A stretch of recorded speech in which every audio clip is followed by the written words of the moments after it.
Alhamdulillah wa syukrulillah. Malam hari ini kita semua bisa berkumpul dalam rangka Walimatus Safar sebagai bentuk syukur Mas Wawan mendapatkan panggilan Allah untuk ke Baitullah bersama istrinya. Alhamdulillah, satu orang yang menunjukkan rasa syukur tapi yang bahagia satu kabupaten. Bahkan tidak hanya satu kabupaten, beberapa kabupaten, Masya Allah luar biasa. Bahkan berkah saya ini diundang Mas Wawan, Masya Allah. Saya Alhamdulillah ditakdir kemarin bisa bonceng istri saya. Jadi seumur hidup saya itu jarang pakai Harley kemudian bisa bonceng Ning Nila. Tapi kemarin berkahnya saya diajak Harley-nan, kita ziarah ke Sunan Gunung Jati. Akhirnya bisa bonceng istri saya dan Alhamdulillah malamnya langsung disambut wali kota, Bupati Tegal, wali kota Tegal, wakil wali kota dan seluruh pecinta Vespa bahkan dari Jawa Barat juga banyak, Masya Allah, Alhamdulillah. Semoga terjalin silaturahmi yang luar biasa dan benar-benar membawa barokah baik untuk Brebes, untuk Tegal, untuk Cirebon dan khususnya untuk seluruh jamaah yang hadir pada malam hari ini. Amin Allahumma amin. Sholawat serta salam mugi kunjuk kaulah aturaken dumateng junjungan kita Nabi Agung Nabi Yuna Muhammad sallallahu alaihi wasallam.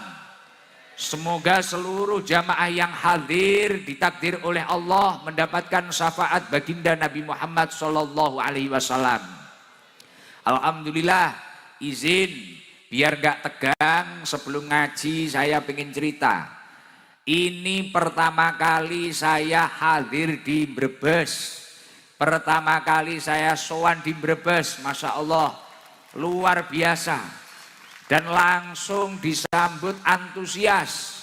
Bahkan tokoh agamanya Masya Allah menerima saya dengan baik, pejabatnya menerima saya dengan baik, sultan-sultannya, CEO-nya, juragan bawangnya menyambut dengan baik.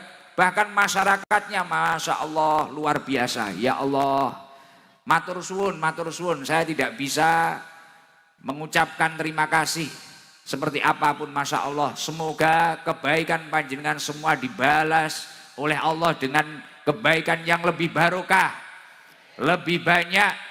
Dan semoga panjenengan semua dinaikkan derajatnya oleh Allah Subhanahu wa Ta'ala. Lah ini agak unik ya. Beberapa tahun yang lalu, 3 tahun yang lalu, banyak teman-teman HDCI, Gus bisa ke Brebes, bisa ke Tegal. Mohon maaf, 3 tahun sudah penuh. Mohon maaf, tahun depan sudah penuh. Nggak bisa. Lah kemarin di hotel saya didatangi teman-teman, ada yang kiai, teman saya mondok, ada teman mondok istri saya. Loh ini kok tiba-tiba bisa gimana? Enggak, ini juga sudah lama. Tapi kok yang undang ini malah Mas Wawan. Maksudnya dulu-dulu yang minta kiai banyak, santri, alumni pesantren banyak. Ya enggak tahu, ini takdir Allah. Dan saya itu di Jawa Timur terkenal Gusnya Garangan itu tadi. Ya mantan preman, mantan pemaksiat gitu. Nah ini kok yang dapat jadwal malah Mas Wawan pertama kali di Brebes. Ternyata Mas Wawan ini juga mantan Garangan. Dan insya Allah tapi besok mau haji. Tapi saya yakin segarangan-garangannya orang atau apapun masa lalu orang, ketika dia itu memiliki tujuan baik dan konsisten bertakwa kepada Allah Subhanahu wa Ta'ala, seseorang yang memiliki masa lalu buruk terkadang mampu menciptakan masa depan yang terbaik. Semoga setelah acara ini, setelah haji, masa depan Mas Wawan, pribadi Mas Wawan semakin baik, semakin soleh, bahkan bisa menjadi Gus Wawan Kiai. Masya Allah, luar biasa. Wah, sudah jadi santrinya Yai Subhan, Masya Allah, luar biasa, Alhamdulillah. Jadi ini pertama kali saya di Brebes, ya Allah, berkah. Sebelum ngaji, saya minta tolong agar cuacanya lebih baik dan diri kita lebih baik juga. ketika saya itu bersama tim hadroh Yai, izin setiap saya diundang bersama tim hadroh saya selalu mengawali pengajian saya dengan membaca zikir. Membaca zikir la ilaha illallah al-malikul haqqul mubin Muhammadur Rasulullah shodiqul wa'dil amin. Ini nanti kita baca bersama sekaligus saya ijazahkan kepada panjenengan semua. Sejalan dengan apa yang disampaikan oleh Rasulullah Sallallahu Alaihi Wasallam. Man qala la ilaha illallah al malikul haqqul mubin fi kulli yaumin mi'ata marrah.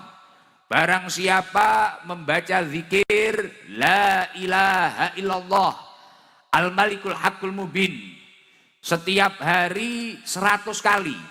Jadi setelah acara ini mulai besok jenengan zikir istiqomah, mendawamkan, melanggengkan la ilaha illallah al malikul haqqul mubin satu hari 100 kali. Entah itu ba'da duhur, ba'da asar. Kalau biasanya ba'da duhur terus. Setelahnya ba'da asar terus. Pokoknya istiqomah 100 kali 100. Loh apa enggak kebanyakan Gus? Enggak ada setengah jam. Masih lama kalau panjenengan semua hibah. Sing tukang hibah wonge teko. Nah, biasanya kudung coklat biasanya. Mantele ijo. Lah, baca zikir ini satu hari 100 kali. Ini infonya A1 dari Rasulullah ini. Infonya dari pusatnya manusia, Rasulullah Shallallahu Alaihi Wasallam. Kalau pusat siapa? Allah Subhanahu wa Ta'ala. Lah, kata Rasulullah, orang yang membaca zikir la ilaha illallah al malikul haqqul mubin satu hari 100 kali. Kana lahu amanan minal fakri. Orang tersebut akan diberi keamanan dari kefakiran. Saldonya unlimited. Rezekinya lancar. Insya Allah rezekinya nanti kayak Pak Beni, Pak Andri, kayak Mas Wawan. Rezekinya lancar. Ini ibu-ibu kalau pengen skincare, waduh, gampang, trek-trekan nanti. Anak-anak ini baca zikir itu, insya Allah, waduh, pulsa aja gampang belinya itu. Insya Allah mau kaya Pak Beni ini, wah gampang. Insya Allah secepatnya, insya Allah tahun depan datangin saya, waduh tanahnya tambah luas lagi nanti. Nggih. Dan ketika nanti sudah dipanggil oleh Allah, orang yang mampu mengamalkan zikir ini istiqomah satu hari 100 kali. Wa yu'manu min wahsatil qabri. Dia akan selamat dari siksa kubur. Insya Allah selamat dari siksa kubur, dijauhkan dari siksa kubur. Dan ketika sudah dihadapkan dengan surga dan neraka, pintu-pintu surga akan terbuka lebar untuk orang tersebut. Makanya saya yakin seluruh jamaah yang hadir insya Allah ahli surga. Nah, maka dari itu saya minta tolong nanti waktu baca zikir bareng-bareng semua mengikuti. Biasanya orang itu kalau ikut sholawatan itu kalau vokalnya baca itu cuma ngowoh sama video tok. Nah, lesannya nggak ngikuti. Ayo lesannya hatinya gerakkan baca zikir. Orang kalau mau baca zikir az-zikru hayatul qalbi, hatinya hidup. Lah nanti kalau hatinya hidup, ngaji memahami apa yang saya sampaikan, apa yang disampaikan Yai Makmun tadi, insya Allah akan mudah. Bahkan besok kerja juga jadi semangat. Tapi orang kalau hatinya mati, orangnya hidup, ibadah nggak kusuk, kerja nggak semangat, dan nggak totalitas. Lah ini loh, sebelum zikir aja sudah terang ini, wah luar biasa ini. Padahal belum, nanti kalau zikir, wah malah panas nanti. Nah, enggak. Ya baca zikir, lah di tengah-tengah zikir nanti ada siiran bahasa Jawa. Karena saya bahasa ngapak belum bisa, ya pahamnya inyong kencot itu dok paling. Itu dok, yang lain belum bisa saya. Nah nanti ada siiran itu isinya bahasa Jawa, isinya itu mengingatkan diri kita semua agar lebih istiqomah, lebih bersemangat untuk bertakwa kepada Allah Subhanahu wa Ta'ala. Agar kita itu ingat siapa diri kita dan apa kewajiban kita. Mari kita baca zikir bareng-bareng ya. Semangat. Semoga kita semua seluruh jamaah yang hadir ditakdir oleh Allah selamat dunia akhirat. beruntung dunia akhirat, dan kelak berakhir dengan husnul khotimah. Alhamdulillah, Masya Allah, luar biasa. Kados ingkang wau kula sampaikan seperti yang tadi saya sampaikan. Ini yang memiliki hajat satu orang, yang memiliki hajat untuk bertasyakur atas nikmat Allah, dipanggil oleh Allah ke Baitullah beserta istrinya. Ini satu keluarga. Tapi alhamdulillah malam hari ini yang bahagia satu kabupaten atau bahkan lebih yang hadir, Masya Allah. Bahkan bisa menjadi ajang silaturahim, bisa menjadi ajang berkumpul yang mana Rasulullah menyampaikan al-jama'atul rahmah. Ketika orang itu berkumpul dalam kebaikan, rahmat Allah akan turun. Makanya tadi gerimis tadi saya yakin itu rahmatnya Allah Subhanahu wa taala. Semoga seluruhnya dapat rahmatnya Allah. Orang kalau dapat rahmatnya Allah, insya Allah punya hutang, hutangnya lunas. Punya masalah, masalahnya tuntas. Punya hajat, insya Allah mudah diijabah oleh Allah. Punya penyakit, insya Allah segera waras, sembuh. Ketemu jodohnya obat, amin Allahumma amin. Alhamdulillah, saya senang. Diundang Mas Wawan senang. Senang saya apa? Yaitu satu orang yang berupaya, yang berikhtiar, yang bahagia banyak. Bahagia banyak. Akhirnya orang Brebes ini mak-mak kan bisa lihat orang ganteng dari Blitar ini. Wah, alhamdulillah. Bahkan tak lihat dari tadi HP-nya Yai, semua diangkat, HP-nya diangkat semua. Lo tak inceng, tak lihat videonya orang dipijet tiba. Mulai itu. Jadi cuma gini tok, nanti nyampe rumah nggak ada videonya. Jadi istimewa, alhamdulillah. Padahal ini belum berangkat, masih walimatus safar, tapi sudah tasakuran. Lah selain bentuk tasakur atas nikmat Allah, diundang oleh Allah. Jadi ibaratnya Mas Wawan ini masih dapat undangan, berangkatnya belum. Tapi haji ataupun umroh itu adalah wafdullah, undangan dari Allah Subhanahu wa taala. Lah saking bahagianya mendapatkan undangan, akhirnya Mas Wawan sampai bilang ke Pak Beni, sampai apa, cari tempat, sampai bilang ke Pak Kapolres gimana perizinannya untuk mengumpulkan seperti ini, ikhtiarnya luar biasa. Nah, ketika bentuk syukurnya itu tadi benar-benar baik, jadi syukur yang baik itu yang seperti apa toh? Kalau kata Imam Ghazali, orang itu kalau syukurnya sudah kualitas tinggi, bentuk syukur yang baik itu adalah istiqmaluha fima yuhibbul mun'im. Dia itu mampu menggunakan nikmat yang telah diberikan oleh Allah ini untuk suatu hal yang dicintai oleh Allah Subhanahu wa taala. Ya contohnya kayak Mas Wawan malam hari ini. Punya nikmat, alhamdulillah bawang merahnya lancar. Alhamdulillah usahanya lancar. Digunakan untuk hal yang dicintai Allah, daftar haji. Nah, setelah daftar haji panggilannya keluar, undangannya keluar. Masih nggak terima, syukuran lagi, menghadirkan pengajian, menghadirkan Gusnya Garangan itu tadi, ngajak sholawatan, ngajak zikir, ngajak ngaji, orang puluhan ribu hadir, Masya Allah. Ini yang dinamakan istiqmaluha fima yuhibbul mun'im, menggunakan nikmatnya, anugerah dari Allah, atau kata Mbah Yai tadi, yang disampaikan Mbah Yai tadi, fadl dari Allah, fadlun minallahnya itu digunakan untuk hal yang dicintai oleh Allah. Lah ketika syukurnya ini sudah berhasil, nikmat yang dianugerahkan oleh Allah digunakan untuk hal yang dicintai oleh Allah, maka akan menjadi asyukru qayyidun lil maujud. Syukur itu dapat mengikat nikmat yang sudah ada. Artinya ketika memiliki nikmat keluarga, keluarganya tambah barokah. Ketika memiliki nikmat usaha, usahanya tambah barokah. Wa sayyidun lil mafqud. Dan ketika seseorang itu mampu bersyukur atau menggunakan nikmat itu untuk hal yang dicintai oleh Allah, sayyidun lil mafqud, nikmat yang belum ada itu akan mudah tertarik kepada dirinya. Artinya dengan syukur itu menarik nikmat yang belum ada. Semoga berkah acara malam hari ini, nikmatnya Mas Wawan sekeluarga tambah-tambah. Amin Allahumma amin. Dan ternyata ketika saya itu membaca di dalam beberapa kitab Yai, ketika seseorang ini memiliki nikmat kemudian melakukan fardu-fardunya Allah atau sesuatu yang diwajibkan oleh Allah, ini juga menjadi salah satu poin untuk menjaga keberkahan suatu usaha. Jadi Mas Wawan, jenengan beruntung. Jenengan buat acara ini mengeluarkan biaya, besok haji juga mengeluarkan biaya. Selain itu menunjukkan rasa syukur panjenengan, ternyata itu menjadi salah satu poin seseorang itu memiliki usaha yang barokah.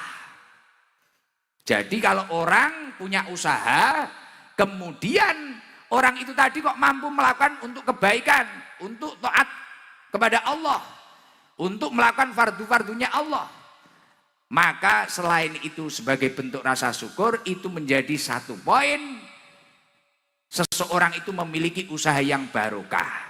Makanya nanti jangan kaget kalau berkah acara ini berambangnya tambah lancar, usahanya tambah melesat.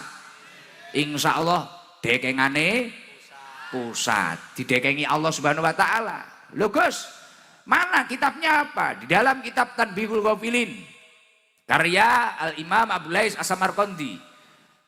Di situ disampaikan, qala al-faqih rahimahullah, ada ulama yang faham ilmu agama.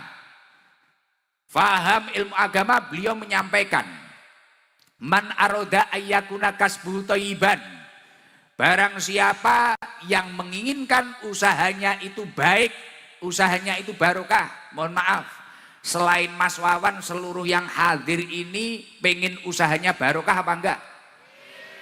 Mungkin dagangnya barokah, ternaknya barokah, bertaninya barokah, pengen toh? Barokah seperti yang disampaikan Yai tadi. Di dalam beberapa kitab, barokah itu ziyadatul khair, bertambah-tambahnya kebaikan. Jadi kebaikan orang tersebut bertambah. Semisal bertambah hartanya juga untuk amal soleh, juga untuk ibadah. Umurnya juga barokah, lingkungannya juga barokah. Lah itu barokah, ziyadatul khair, bertambah-tambahnya kebaikan. Lah jenengan semua pengen usahanya barokah toh? Misal di sini ada yang jual sempol, jual cilok, jual soto, jual nasi apa. Ada yang petani padi, petani jagung, ada petani berambang, ada apalah. Lah, semuanya pasti pengen usahanya barokah. Pengen barokah nggih? Lah, di dalam kitab Tanbihul Ghafilin disampaikan, man aroda ayyakuna kasbu thayyiban, barang siapa menginginkan usahanya barokah, fa'alaihi ayyahfadha khamsata asya, jagalah 5 hal. Jadi mungkin loh Gus, saya ini banyak uangnya Gus, usaha loh.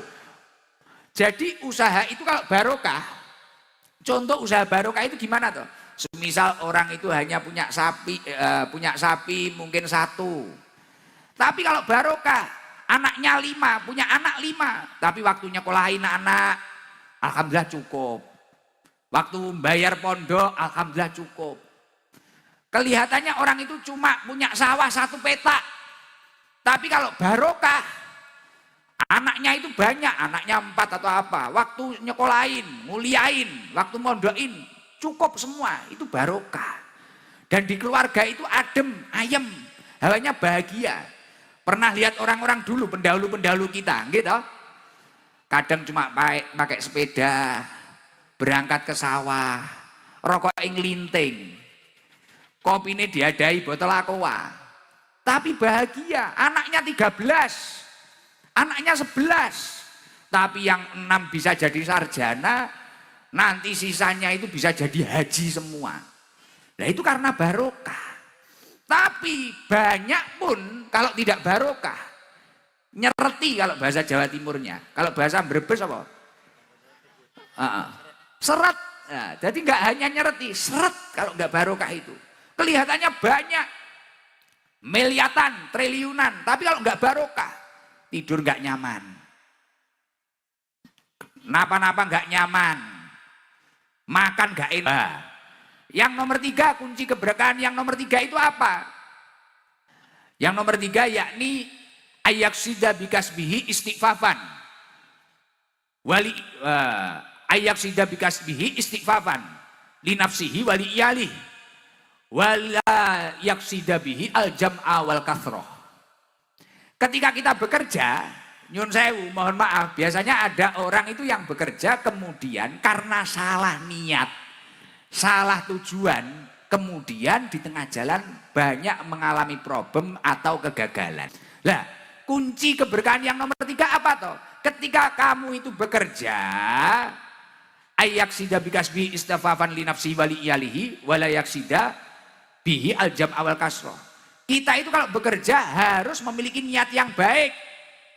Niatkanlah saya ini bekerja untuk menyelamatkan diri saya dan keluarga saya agar tidak melakukan hal yang diharamkan oleh Allah, yang dilarang oleh Allah. Kalau kata Yai Subhan tadi, agar kita itu tidak tomak mengharap pemberian orang lain.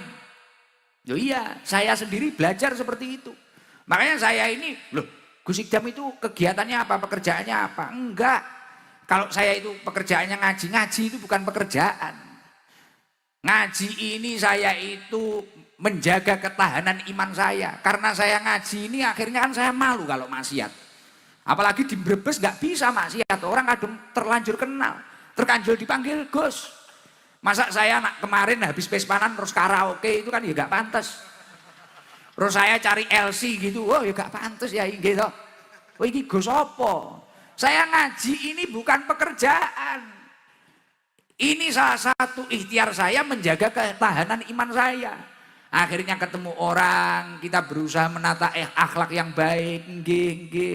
Loh kok sebenarnya diajak foto itu capek enggak? Wah capek. Apalagi mak-mak foto pisan, kurang bener. Ganti lagi, miring lagi. Kadang kudu nyosor ae. Loh saya ini di Brebes sama Tegal hampir ternodai loh kemarin Pak Kapolres. Ini hampir ternodai saya. Waduh, dari atas nggak bisa, dari tengah. Waduh, lato-lato saya terancam. Berat ini, waduh ini.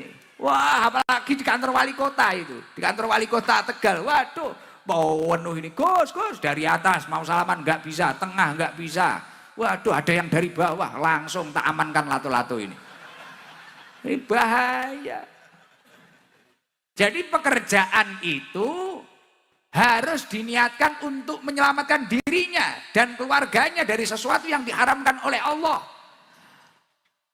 Wala yaksida bihi aljam awal kasroh. Jangan sampai kita itu memiliki pekerjaan, niat kita itu, wah agar saya banyak, agar saya lebih kaya dari dia, agar saya mengumpulkan harta banyak. Jangan seperti itu. Lah itu niat yang salah. Enggak mampu jenengan jadi CEO. Sulit untuk jadi kayak Pak Beni, kayak Pak Andri, kayak Mas Wawan, sulit. Iya, kalau niatnya kayak gitu. Lah kadang kita kan kerja itu dendam. Mungkin di sawah dia lebih bagus. Wah, kita gini. Nah, tetangganya beli Avanza, pusing, Avanza dimasukkan kepala. Dipikir sampai subuh. Katanya banyak utang kok mampu beli Avanza. Tetangganya ngecor rumah, cor-coran dipikir masukkan kepala. Kok mampu itu dapat demit dari mana? Ada tetangganya nikahkan orang, nikahkan anaknya. Wah, lah tetangga saya itu jelek. Kok mantunya cantik, mantunya tetangga dipikir. Bojone tanggane dipikir, dilebokne sirah. Lah iki apa-apa sirah kebeken Avanza bondone tanggane. Akhire ya wis setruk ringan. Ya ta? Layamu tuwala ya wis ora bermutu ngentekne biaya. Gitu. Lah makanya kerja itu niatkan yang baik. Saya bekerja untuk menyelamatkan diri saya dan keluarga saya agar tidak melakukan sesuatu yang dilarang oleh Allah untuk bekal ibadah. Makanya di dalam Al-Quran disampaikan, ya ayyuhalladzina amanu ku anfusakum wa ahlikum naro, wahai orang-orang yang beriman, selamatkanlah dirimu dan keluargamu dari api neraka. Kita itu diperintah untuk menyelamatkan diri kita dan keluarga kita dari api neraka. Makanya saya tadi nyambung yang tadi. Saya ngaji ini bukan pekerjaan. Saya di rumah itu ya izin ini cerita sambil promosi. Saya ini sebenarnya kan kerja saya ya ini jual sarung batik ini, Gusikdam series. Dan ternyata saya survei orang Brebes belum beli ini. Amsong ini. Iya belum beli. Oh sudah beli mak-mak. Oh iya. Jadi saya jual sarung, jual roti, jual apa? Enggak kerja saya. Enggak kerja. Bahkan saya bilang loh Mas Wawan, saya bilang, Mas Wawan, saya itu enggak narip, gitu kan. Saya enggak narip. Gus nanti biayanya Gus Idam berapa? Saya enggak narip. Ning yo pantese. Loh, saya bilang kayak gitu ya, saya nggak narip, nggak ada nominal. Bahkan hadroh saya itu juga nggak narip. Hadroh saya juga punya pekerjaan masing-masing. Oh nggak narip saya, gitu. Itu kerja biar nggak tomak, biar nggak tomak. Jadi kunci berkahnya pekerjaan yang nomor 3, niatkan semua pekerjaan panjenengan untuk menyelamatkan diri panjenengan. Dilanjutkan, ini masih nomor 3 loh, tadi 5 loh. Dilanjutkan apa mboten? Nah, lanjut, enggak bulet nggih. Mohon maaf saya pakai bahasa Indonesia. Karena saya enggak paham bahasa ngapak dan tadi infonya istrinya Pak Beni itu enggak paham bahasa Jawa. Jadi nanti biar bisa paham semua. Padahal saya itu biasanya kalau enggak bahasa Jawa, bahasa Inggris saya. Jadi agak sulit, bahasa Indonesia agak sulit. Karena ya itu CEO sarung itu tadi. Jadi kunci keberkahan suatu usaha yang nomor 4 apa? Ar-rabi'u ala yujida nafsahu bil kasbi jiddan. Ketika kita bekerja, kita tidak boleh terlalu menforsir diri kita. Kadang kan ada orang itu pengen cepet kaya, kaki di kepala, kepala di kaki, ibadahnya ditinggal, sholatnya ditinggal. Pagi berangkat, pulang malam, malam berangkat lagi terus. Sampai lupa kesehatannya, lupa keluarganya, lupa ibadahnya. Ternyata ketika panjenengan semua itu belajar di kitab-kitab salafus soleh, itu cara yang salah. Makanya Rasulullah SAW menyampaikan, kamu rajin boleh. Inna li rabbika alaika haqqan. Tapi kamu harus paham, ada hak yang harus kamu penuhi kepada Allah. Kamu harus beberapa waktu istirahat, sujud, mujahadah, memohon kepada Allah, meminta kepada Allah. Karena di balik ikhtiarmu, usahamu, penentunya tetap Allah Subhanahu wa ta'ala. Al-asbab, kata Imam Ibnul Qayyim, la tughni anka syai'an illa bi'nillah. Usaha atau semangatmu apapun itu hanyalah pelantara, tidak akan membuahkan hasil kecuali Allah menurunkan izinnya untuk kamu sukses. Makanya kalau bisa awan macul bumine Allah, bengi macul langite Gusti Allah. Ini kalau vertikal horizontalnya imbang, aman entuk dekengan pusat. Saldonya unlimited, tanahnya puluhan hektar, kayak Pak Beni, CEO, enggak kayak Gus Idam, melas, kuru kayak gak kopen. Nah itu, jangan sampai kita itu dalam bekerja seperti itu. Innali rabbika alaika haqqan. Kamu harus paham hak yang harus kamu penuhi kepada Allah. Wali nafsika alaika haqqan. Kamu boleh rajin, tapi kamu harus ingat kesehatan tubuhmu. Sesekali tubuhmu harus kamu tidurkan. Kalau habis bayaran, habis dapat uang, beli sate. Sate apa? Sate Brebes. Blengkong. Sate yang masyhur di sini itu loh. Blengkong ya, belum makan loh itu. Belikan loh Mas nanti. Ya belum makan loh saya, malah inget ini. Iya belum makan ini. Masih makan camplang tok apa-apa makan. Camplang ya apa itu? Gamblang. Nah, jamblang. Rasulullah 3, innali rabbika alaika haqqan wali nafsika 'alaika haqqan, kamu memiliki hak terhadap dirimu sendiri untuk bahagia. Wali ahlika 'alaika haqqan. Nomor 3. Dan kamu memiliki hak terhadap keluargamu. Sesekalilah walaupun jauh, sama anaknya video call, sama istrinya video call. Sesekalilah jalan-jalan family time, beli apa, pisang goreng, sate kingkong, apa. Ya situlah, saya gak paham saya. Nah itu penting, kayak gitu, santai, fresh. Kalau dawuhnya Yai Subhan Makmun tadi, yes, kita harus bahagia biar awet muda. Bahagia, jangan sepaneng. Lo hidup itu jangan sepaneng. Makanya salah satu ulama menyampaikan, taharruku bisobri, melangkahlah dengan penuh kesabaran. Sabar, gak usah kesusu. Ihtamilu bisolah, bertahanlah dengan doa-doa. Memohon kepada Allah, mintalah kepada Allah. Taqawu bil iman, kuatkanlah dengan penuh keyakinan. Insya Allah kalau kamu mampu bersandar kepada Allah, sesuatu yang sulit akan dibereskan oleh Allah Subhanahu wa ta'ala. Lah itu, wala tulku biaidikum ila tahluka. Janganlah kalian itu menjatuhkan diri kalian ke dalam kerusakan. Jangan sampai diri kalian sendiri itu kamu jatuhkan ke dalam kerusakan. Makanya kerja itu harus ada waktunya. Kapan kepada Allah harus bersujud, kapan dirinya harus istirahat, carikan vitamin, sesuatu yang bergizi, kemudian keluarganya diajak family time, bahagia. Wah itu, josjis itu, tidak hanya josjis. Terus nomor 5, kunci keberkahannya lagi itu apa toh? Nomor 5, kalau panjenengan ingin bekerja itu, sudah Gus, saya yang 4 tadi sudah semua saya. Tapi saya itu kok ini bisnis saya agak konslet.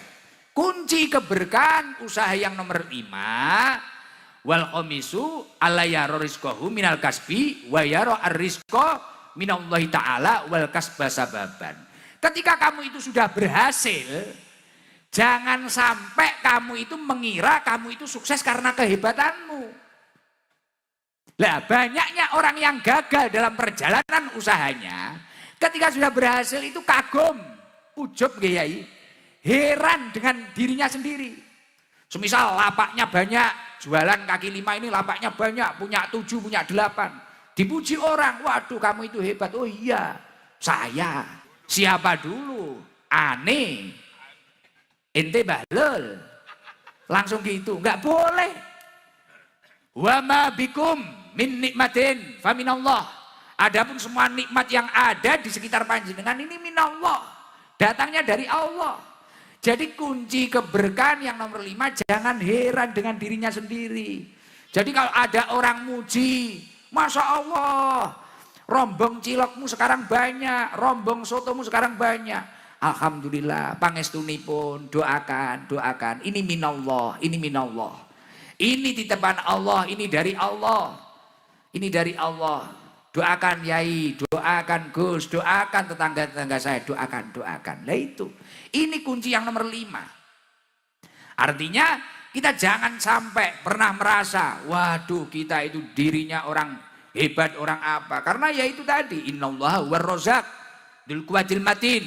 Sesungguhnya Allah Subhanahu wa taala yang maha pemberi rizki, yang mempunyai kekuatan dan maha kuat itu ya Allah. Kita menjadi bisa itu ya karena dimampukan Allah. Kayak Mas Wawan ini mampu daftar haji beserta istrinya, ya ini karena dimampukan oleh Allah. Dimampukan. Ya itu. Makanya kalau 5 hal ini tadi, kunci pekerjaan ini dipakai semua orang, insya Allah panjenengan semua pasti akan sukses. Sukses dunia, sukses akhirat. Amin Allahumma amin.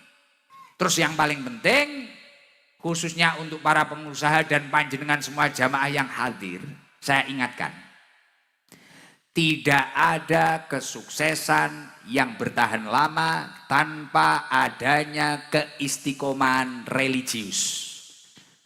Tidak ada kesuksesan yang bertahan lama tanpa adanya keistiqomahan religius. Orang yang sukses sampai anak cucunya, atau bahkan sampai 7 turunan lebih gak habis. Orang ini kalau kamu selidiki pasti memiliki keistiqomahan religius. Entah habis sholat itu istiqomah baca sholat nariyah. Entah habis sholat itu baca surat Al-Insyirah kayak Yai Subhan. Entah habis asar itu baca surat Waqiah. Entah dia itu hobi sodakoh. Entah setiap hari itu minimal baca surat Yasin 1 kali. Entah dia itu hobi sholawat Jibril 1000 kali setiap hari. Pasti. Gak mungkin loh. Jenengan tahu dulu tahun 2000 berapa itu sebelum Covid itu loh. Viral, ada crazy rich ini, crazy rich ini. Orang kaya mendadak, orang sukses mendadak. Tiba-tiba ritnya hilang tinggal crazy. Ya kan? Edan jadi na'udzubillah min. Ternyata tidak memiliki keistiqomahan religius. Dan yang paling bahayanya ternyata oleh Allah dititipi anugerah, ini tidak digunakan untuk mendekatkan diri kepada Allah. Duh, biasanya sulitnya orang kalau sudah megang itu ngeluarin malah sulit. Biasanya kalau orang itu malah belum punya apa-apa, ini ngeluarin malah mudah. Iya, untuk sodako, untuk apa. Nah ternyata tadi Yai Subhan kan cerita tadi. Pak Beni yang sukses yang tanahnya hektaran tadi loh, di depan kita semua. Nah, Pak Beni, Yai Subhan tadi cerita. Saya ingat ibunya ya. Saya ingat ibumu, Pak Beni. Ibumu itu dulu di pondok saya pernah jariah berapa ratus meter tanah.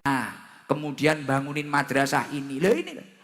Aula, waktu saya tadi di Pak Beni, Yai Subhan cerita, saya kalau lihat kamu itu ingat ibumu dulu beli tanah berapa ratus, diwakafkan di pesantren, kemudian dibangun madrasah. Lah ini sekarang anaknya menjadi CEO, karena itu termasuk keistiqomahan religius. Dan ternyata ketika kita itu dianugerahi nikmat oleh Allah, kemudian kok kita tambah lupa kepada Allah, menjadi garangan. Wah bahaya. Imam Abu Hazim menyampaikan, kullu nikmatin la tuqaribu minallahi azza wa jalla fahiya baliyatun. Setiap nikmat yang tidak digunakan untuk mendekatkan diri kepada Allah Subhanahu wa taala fahiya baliyatun. Nikmat itu akan jadi masalah. Contoh, anak itu nikmat apa bukan? Nikmat toh anak itu, anugerah toh. Wong orang kalau belum dianugerahi anak aja pusing pengen anak, gitu. Anak itu nikmat toh. Tapi kalau anak mulai lahir, jenengan nggak mementingkan namanya yang baik, adabnya yang baik, tidak memikirkan dia ngaji di mana, mondok di mana, akhlaknya seperti apa. Kalau besar tidak berakhlak, orang itu nguji orang tuanya apa enggak? Nguji kan? Tidak hanya orang tuanya, Pak Kapolres saja pusing itu. Iya toh? Akhirnya maling di mana-mana, akhirnya apa, wes kejahatan di mana-mana. Lah itu contoh kalau tidak digunakan untuk mendekatkan diri kepada Allah. Tapi kalau anaknya ini tadi mulai kecil dididik adab, agak besar diantarkan ke pesantren, diantarkan ke kiai. Lah ini, insya Allah anak itu akan menjadi nikmat yang konsisten, membahagiakan orang tuanya. Ya itu istimewa itu. Jadi karena keistiqomahan orang tuanya, akhirnya anaknya itu mendapatkan derajat nikmat yang luar biasa. Ya tadi kayak ceritanya Yai Subhan itu saya dengar sendiri itu tadi. Pak Beni punya gudang banyak, kayak Mas Wawan ini wis punya tempat besar dan sebagainya. Ternyata orang tuanya itu menanam suatu benih-benih kebaikan yang luar biasa. Mayyazra' yahsud. Barang siapa yang menanam pasti dia akan memanen. Nah akhirnya anak cucunya ini memanen. Bahkan Masya Allah. Bahkan tadi beliau sampai cerita loh Pak Beni tadi. Saya itu dulu waktu masih muda langsung pernah mimpi. Ini mohon maaf saya ceritakan untuk motivasi yang lain. Waktu masih muda itu saya mimpi. Enggak apa-apa ya ini. Saya itu mimpi. Mimpi padahal saya waktu muda itu ya namanya anak muda Gus. Pak Beni bilang kan ya tadi. Saya saksinya ini beliau-beliau Pak Andri juga dengar tadi. Waktu masih muda padahal fotonya saja belum pernah ngelihat fotonya, ceritanya, belum pernah melihat karena memang hobinya racing, balap beliau. Akhirnya tiba-tiba mimpi temennya lagi sholat di masjid, Pak Beni tidur di serambi masjid. Mimpi itu langsung yang bangunin, yang mecut itu Sunan Gunung Jati, yang nyambuk itu dipecut sama Sunan Kalijogo. Sunan Kalijogo mecut, bangun Beni, bangun, tangi. Terus kemudian waktu sholat di mimpi itu diimami Sunan Gunung Jati. Langsung, lah ini kan barokahnya orang tuanya itu dekat dengan ulama, dekat kiai. Langsung diingatkan, sejak detik itu juga Pak Beni jadi tambah istiqomah. Sholatnya jadi tambah istiqomah. Jadi walaupun driver mobil, balap, tapi ya dekengan pusat. Makanya ya selamat terus loh. Tapi memang benar. Lah ini saya jadi ingat. Ada dawuhnya Rasulullah Shallallahu Alaihi Wasallam. Memang benar kita itu harus dekat dengan ulama. Lah anaknya sampean Mas Wawan sok di pondok nih, kudu di pondok nih lah. Neng Yai Subhan Makmun, ya pun yang mahku ora apa-apa. Ora apa-apa. Engko nek ketarane Yai ketok ora ngatasi, wah iki ketoke kaya bapake iki. Ngono. Lah wi kene tak atasane kuwi. Loh, tapi ternyata tenan, panjenengan semua itu harus hobi dekat dengan kiai. Saya ingat ini, saya di zamanun ala ummati yafiruna minal ulama wal fuqaha. Akan tiba di mana zaman orang-orang itu mulai menjauh dengan kiai, dengan ulama. Ini yang bilang Rasulullah ini. Rasulullah A1 loh ini infonya. Tak kasih tahu kaya ora percaya ta modele. Tenanan nih, tenanan. Saya di zamanun ala ummati yafiruna minal ulama wal fuqaha, akan tiba di mana zaman orang itu udah menjauh dari ulama, dari kiai. Wah, apa kayak gak penting, gak gaul, gak keren. Yang pertama, ketika orang itu menjauh dari ulama, dari kiai, Allah akan turfa'ul barokah min kasbihim. Allah akan mengangkat keberkahan dari usaha-usahanya. Ini loh, kalau orang itu jauh dari ulama bahaya. Loh, tapi hasil survei membuktikan benar. Siapa yang mengingatkan? Siapa yang menegur? Nah kalau Mas Wawan ini dekat dengan Yai Supan kan alhamdulillah. Wan, ini kamu waktunya gini. Oh, ini kayaknya kamu terlalu jauh mainnya. Oh, ini kayaknya waktu mengeluarkan zakat kepada tetanggamu. Ah, ini waktunya ini. Loh iya kan? Tapi kalau kita jauh dari ulama, jauh dari nasihat-nasihat orang alim, bahaya. Bahaya. Wes iso teko kono-kono, wes bahaya. Jadi garangan. Jadi garangan. Poma wedok garangan wati. Ya toh? Terus bahayanya lagi kalau orang itu mulai jauh dari ulama apa? Yusallitullahu alaihim sultanan dolima. Kamu akan ditakdir memiliki pemimpin yang dolim. Koruptor, yang gak sayang rakyat atau apa, ini bahaya. Makanya salah satu kuncinya keberkahan suatu bangsa itu gimana rakyatnya ini tadi dekat dengan ulama dan ilmu dari ulama ini digunakan, diamalkan sebaik mungkin. Dan bahayanya malih, nek jenengan ado saka ulama, ini infonya A1 ini dari Rasulullah ini. Yahrujuna minad dunya bighairi iman. Kita itu akan meninggalkan dunia ini dengan tanpa iman. Naudzubillah min. Makanya Masya Allah di Brebes ini setiap pengajian penuh kayak gini tuh. Memang hobi ngaji orang sini. Kok api-api men ya wong gini ya. Soleh-soleh ya.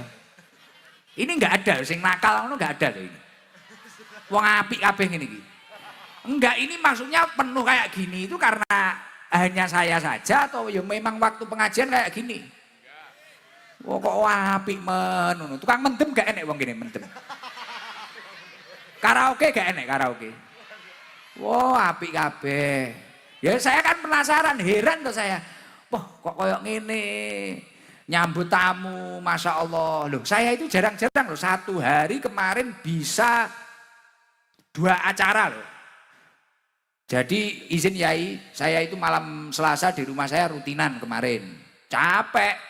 Kemudian berangkat itu hampir subuhan di Kediri. Subuhan di Kediri, kemudian di rest area hampir nyampe Brebes itu jam 9. Jadi saya tidur mulai pagi di mobil sampai jam 9. Jam 9 sampai rumahnya Mas Wawan, belum tidur. Ternyata sudah ditunggu oleh teman-teman Harley Davidson itu, HDCI dari Cirebon, dari Tegal, ditunggu dari Tegal. teman-teman HDCI Tegal. Setelah itu jam 12 ya Mas Wawan. Jam 12 katanya Mas Wotonya Mas Wawan itu loh. Ini perjalanan berapa jam? Setengah jam, Gus. Perjalanan ternyata sampai Cirebon ini 1,5 jam. Panas. Tak goleki Mas Woto wis arep tak tewu ya jeneng. Arep tak tewu iki Mas Woto ndi? 1,5 jam Yai. Wah, naik eri sama istri saya. Dong, panas, lemes. Istri saya tak tanya, ngantuk wis turu sik. Ngantuk. Akhirnya nyampe Cirebon 5 kilo sebelum makam. Itu kita ngopi dulu. Ngopi itu sekitar jam 3 ya. Sekitar jam 3 ngopi, makan ringan, kemudian ziarah. Nah, sholat asar itu di Sunan Gunung Jati, alhamdulillah. Nah itu. Terus kemudian pulang saya nggak kuat. Saya tak naik mobil. Akhirnya motornya ditowing, nyampe Hotel Brebes ya itu. Nyampe Hotel Brebes sebelum maghrib. Waktu maghrib saya tidur.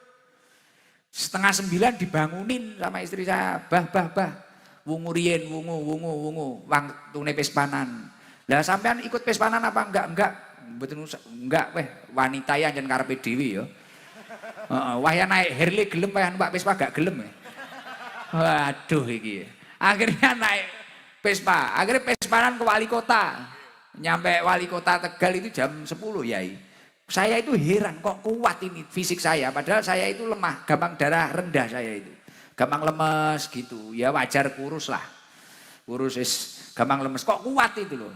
Di sana waduh dirubung orang penuh, Masya Allah luar biasa. Saya sampai heran, Masya Allah di sini tuh luar biasa ya antusiasnya sama ulama, sama Gus, sama Kiai, luar biasa. Saya sampai heran loh sama orang sini. Memang suka ngaji loh orang sini. Oh, panjang wong apik-apik ya. Apa anakku sok tak golekne bojo wong kene ae. Novel kae. Malah mikir aku ya. Luar biasa, ora enek wong nakal ya ning kene ya. Oh, gek model kok brambang kabeh ngono. Alhamdulillah. Ini biar tambah semangat coba tadi waktu diajak Danu flashnya kurang kompak. Tak doain ini bener ini. Saya insya Allah Juli kan umroh. Kalau haji yang tahun ini nggak berangkat. Tak doain yang mau nyalain flash, tak doain rezekinya lancar. Kita nanti bareng-bareng baca sholawat Jibril. Yang mau nyalain flash, tak doakan rezekinya lancar. Umurnya barokah. Segera ke tanah suci. Semoga segera daftar haji. Segera umroh ke Mekah Madinah. Amin Allahumma. Amin. Ayo flashnya dinyalakan bareng-bareng. Gen ketok kompak lah. Udah nih terang wisan. Haji yang baik artinya haji yang benar-benar penuh dengan ibadah, tidak dicampuri dengan suatu kemaksiatan. Lah, kalau katanya Al-Imam di dalam kitab Al-Imam ya Allah ya Rabbi ya Karim Jalaluddin As-Suyuti yang disampaikan mabrur atau makbul wal makbulul muqabbal bil birri wa huwa as-sawab. Jadi haji itu kalau memang benar-benar makbul diterima oleh Allah, maka balasannya adalah pahala dari Allah Subhanahu wa taala. Panjenengan akan mendapatkan pahala yang baik. Nah, ciri-cirinya haji yang mabrur itu wa min alamatil qabul ayarji'a khairan mimma kana wa la yu'awidul ma'asi. Orang itu setelah haji tidak kembali ke dalam kemaksiatan-kemaksiatan yang dulu pernah dia lakukan sebelum haji. Itu ciri-cirinya haji mabrur. Artinya nanti kalau Mas Wawan dengan Bu Rike ini benar-benar mabrur, setelah berangkat dari tanah suci benar-benar mabrur, tanda-tandanya itu apapun keburukan yang pernah terjadi ini tidak akan terulang lagi. Kembali lebih baik. Itu luar biasa. Dari nanti insya Allah nanti langsung ke Blitar lagi. Ini luar biasa loh, itu tidak semua orang loh. Haji itu bukan loh, haji umroh ya inggih, leres nyantang letiyai. Ini tidak semua orang loh, penting punya uang loh, tidak. Kalau punya uang tapi tidak terpanggil oleh Allah, ya belum bisa berangkat. Itu wa'dullah, undangan langsung dari Allah Subhanahu wa taala. Oke. Makanya Masya Allah luar biasa. Berarti jenengan memang dikehendaki menjadi orang yang lebih baik, lebih mulia dan insya Allah akan dinaikkan derajatnya. Terus jos istimewa pengusaha muda Mas Wawan, Bu Rike.